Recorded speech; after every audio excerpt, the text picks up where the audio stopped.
Frau Präsidentin, der vorliegende Haushaltsentwurf des EU-Parlaments unterscheidet sich nur marginal von dem im November hier im Haus abgelehnten Entwurf.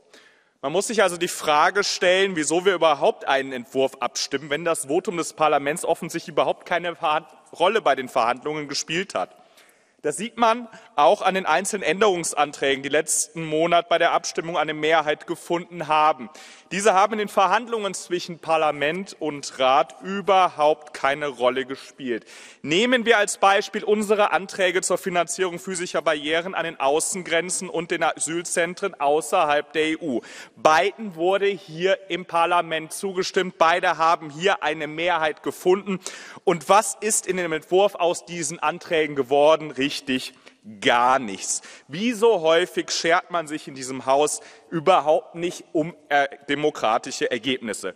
Stattdessen ist der EU-Haushalt voll von Subventionen und Programmen, die oft wenig bis gar nichts mit den Bedürfnissen und Notwendigkeiten der Bürger in der Europäischen Union zu tun haben.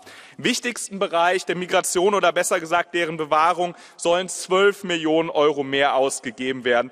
Die Bürger können so oft fordern, wie sie wollen, dass die unkontrollierte Massenmigration endlich gestoppt wird. Und in diesem Haus wird genau das Gegenteil entschieden. Und wenn die EPP hier sagt, dass man da tatsächlich etwas dafür tut, dann ist es wirklich lächerlich. Wir erinnern uns alle daran, dass die EPP mit Angela Merkel überhaupt erst dafür Sorge getragen hat, dass diese furchtbare Entwicklung stattgefunden hat. Sie sind Ursache des Problems und nicht deren Lösung.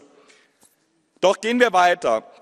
Wo widmet man sich denn diesem Haushalt? Es geht vor allem um ideologischen Wahnsinn, es geht um den Green Deal. Sehen wir uns die Energiepreise an. Was ist mit dem Versprechen der EU geworden, dass mit grünen Investitionen in Energiekosten gesenkt werden können? Die Realität ist eine andere. Die Leute können sich inzwischen die Energiekosten nicht mehr leisten und in unserem Haushalt subventionieren wir diese vollkommen verrückte Entwicklung weiter.